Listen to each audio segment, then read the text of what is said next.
Bonjour à tous, bienvenue sur Révélation TV Québec.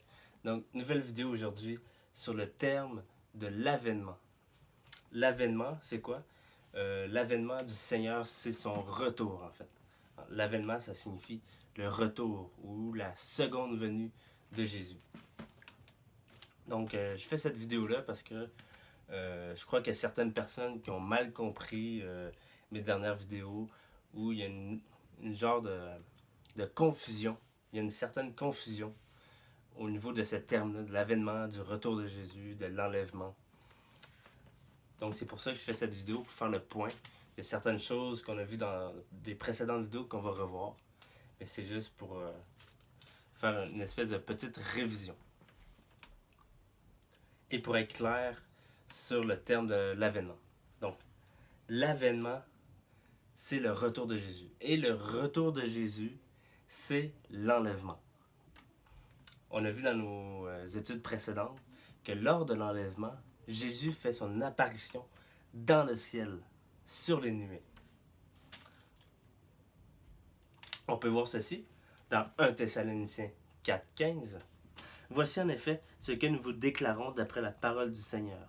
Nous les vivants, restez pour l'avènement du Seigneur. Nous les vivants, restez pour l'avènement du Seigneur. Nous ne devancerons pas ceux qui sont morts, que le Seigneur lui-même a un signal donné, à la voix d'un archange et au son de la trompette de Dieu, descendra du ciel, et les morts en Christ ressusciteront premièrement. Ensuite, nous les vivants qui serons restés pour son avènement, nous serons tous ensemble enlevés avec eux sur des nuées à la rencontre du Seigneur dans les airs. Et ainsi, nous serons toujours avec le Seigneur. Donc, détail très important ici, nous serons enlevés ou sur des nuées à la rencontre du Seigneur dans les airs. Donc c'est écrit ici qu'il y a une rencontre, qu'il y a une réunion avec les enfants de Dieu et le Seigneur Jésus dans les airs. Donc Jésus fait son apparition dans le ciel et nous, on vient, les enfants de Dieu viennent le rencontrer dans les airs. Donc Jésus est dans le ciel, il est dans l'atmosphère, il est sur terre, mais seulement dans l'atmosphère, dans les airs. Mais il est quand même, il effectue quand même un retour sur terre. Ça fait quand même 2000 ans qu'on n'a pas vu Jésus. Un peu plus de 2000 ans que Jésus n'est pas venu. Donc on va aller voir d'autres passages qui nous parlent de ceci, de Jésus venant dans les airs. Dans Actes chapitre 1, Actes chapitre 1, versets 9 à 11, il nous est dit: après avoir dit cela, ça c'est un texte qu'on nous parle après la résurrection de Jésus. Il va parler à ses disciples et ensuite il est enlevé. C'est la dernière fois qu'on va apercevoir Jésus sur terre. Acte 1, 9. Après avoir dit cela, il fut élevé pendant qu'il le regardait. Et une nuée le déroba à leurs yeux.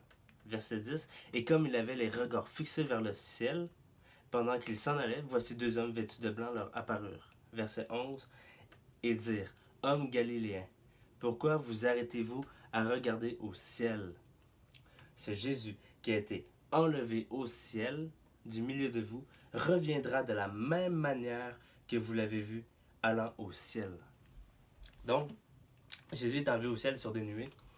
Et les anges ici disent à ses disciples, aux Galiléens, que Jésus, lorsqu'il va revenir à son avènement, ça va être de la même façon qu'il est parti.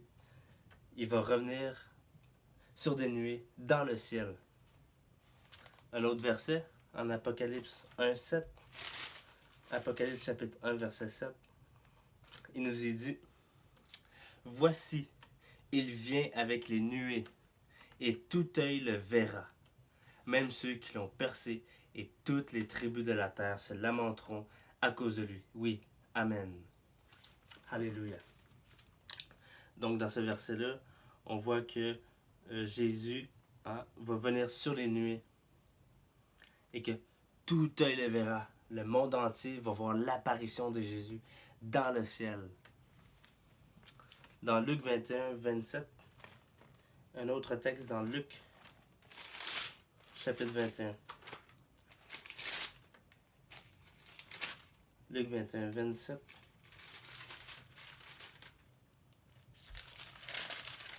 Luc chapitre 21, 27 nous est dit: alors on verra le Fils de l'homme venant sur une nuée avec puissance et une grande gloire. Amen. Matthieu 26, 64. Matthieu 26, verset 64. Il nous est dit: Jésus lui répondit: tu l'as dit. De plus, je vous le déclare, vous verrez désormais le Fils de l'homme assis à la droite de la puissance de Dieu et venant sur les nuées du ciel. Amen. Donc, lors de l'enlèvement, on a déjà étudié ce sujet-là, le sujet de l'enlèvement. Hein. Je vous invite d'ailleurs à revisionner cette vidéo qui s'intitule L'enlèvement au chapitre 12 d'Apocalypse. Lorsque il y aura l'enlèvement de l'Église, le premier enlèvement de l'Église des premiers-nés, on voit que Jésus fait son apparition dans le ciel. Et ça fait plus de 2000 ans que Jésus n'a pas fait son apparition dans le ciel. Donc, le retour de Jésus, c'est l'enlèvement. C'est lors de l'enlèvement. L'avènement du Seigneur, c'est l'enlèvement. On peut aller voir hein, le chapitre de l'enlèvement, qui est le chapitre 12 d'Apocalypse. Juste un petit peu avant le chapitre 12, à la fin du chapitre 11, la septième trompette sonne au chapitre 11 du verset 15. Le septième ange sonna de la trompette. Et au verset 19 du chapitre 11, il nous est dit: et le temple de Dieu dans le ciel fut ouvert, et l'arche de son alliance apparut dans son temple. Il y eut des éclairs, des voix, des tonnerres, un tremblement de terre, une forte grêle. Et ensuite, le chapitre 12, qu'on a l'enlèvement, symbolisé par une femme enceinte qui accouche d'un enfant mort. Donc, on voit le temple de Dieu, hein, l'arche de son alliance, c'est Jésus-Christ. Hein. Jésus qui a fait couler le sang de l'alliance et qui est le temple de Dieu. Hein. Jésus avait dit aux pharisiens: détruisez ce temple et je le reconstruirai en 3 jours, en parlant de son corps. Donc, ici, le temple dans le ciel, l'arche de son alliance, c'est Jésus qui fait son apparition dans le ciel. Donc, c'est ça, l'avènement du Seigneur, c'est le retour du Seigneur, c'est l'enlèvement. Le retour du Seigneur n'est pas nécessairement Jésus qui pose les pieds au sol, qui pose les pieds touchent terre. Ce n'est pas nécessairement ça. Parce que certains vont dire que l'enlèvement, c'est pas le retour de Jésus. Parce que il y a un retour il y a une apparition de Jésus dans le ciel et il y a un retour physique, hein, qui pose les pieds sur le sol. Mais le retour, la seconde venue, lorsqu'on parle de l'avènement, c'est lorsqu'on voit apparaître Jésus dans le ciel. Il effectue son retour après plus de 2000 ans d'absence sur terre. Le retour physique, le retour où ce que Jésus pose les pieds sur terre, se trouve en Apocalypse 19. Apocalypse 19, 11. Je vais le lire. Puis j'ai vu le ciel ouvert, et voici parut un cheval blanc. Celui qui le montait s'appelle Fidèle et Véritable, et il juge et combat avec justice. Ses yeux étaient comme une flamme de feu, sur sa tête étaient plusieurs diadèmes, il avait un nom écrit que personne ne connaît si ce n'est lui-même. Il était revêtu d'un vêtement teint de sang, son nom est la parole de Dieu. Les armées qui sont dans le ciel le suivaient sur des chevaux blancs, revêtus de fin lin blanc pur. De sa bouche sortait une épée aiguë pour frapper les nations, et les pètera avec une verge de fer. Il foulera la cuve du vin de l'ardente colère du Dieu Tout-Puissant. Il avait sur son vêtement et sur sa cuisse un nom écrit Roi des rois et Seigneur des seigneurs. Et j'ai vu un ange qui se tenait dans le soleil et cria d'une voix forte, disant à tous les oiseaux qui volaient par le milieu du ciel: venez, rassemblez-vous pour le grand festin de Dieu, afin de manger la chair des rois, la chair des chefs militaires, la chair des puissants, la chair des chevaux et de ceux qui les montent, la chair de tous, libres et esclaves, petits et grands. Donc le chapitre 19 c'est le retour de Jésus qui revient sur terre. Mais la seconde venue, l'avènement, c'est vraiment à l'enlèvement qui apparaît dans le ciel. Et ensuite, il vient sur terre. Et on voit ici que c'est les noces. Le chapitre 19, c'est les noces de l'agneau et le grand festin de Dieu. Et le festin des noces, ce sont lorsque le Seigneur ordonne aux oiseaux de venir dévorer les cadavres de tous ceux qui sont morts et tous ceux qui ont accepté la marque de la bête et qui ont subi les 7 coupes de la colère de Dieu. Le festin des noces, c'est les oiseaux qui viennent manger tous les rebelles, tous les cadavres de ceux qui ont été punis, qui ont été frappés de Dieu.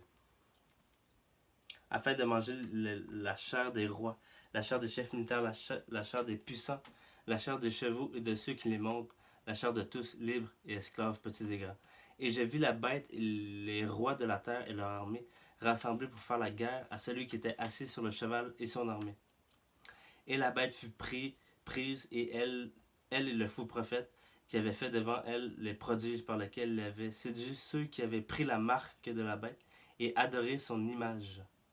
Ils furent tous les deux jetés vivants dans l'étang ardent de feu et de soufre, et les autres furent tués par l'épée qui sortait de la bouche de celui qui était assis sur le cheval. Et tous les oiseaux se rassasièrent de leur chair.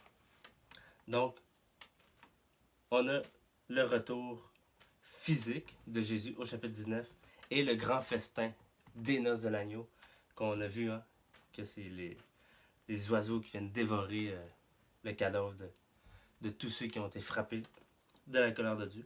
Puis au chapitre 20, on a le Satan qui est lié pour 1000 ans. Et on verra ça peut-être dans une autre vidéo.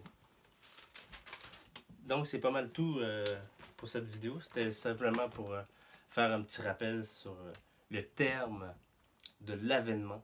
L'avènement qui est le retour de Jésus-Christ. Et le retour, la première apparition de son retour, c'est à l'enlèvement, où ce qu'il apparaît dans le ciel et nous partons à sa rencontre dans les airs, dans le ciel. Donc soyez tous bénis au nom de notre Seigneur Jésus-Christ. Et je vous dis à la prochaine pour un autre étude biblique. Bye!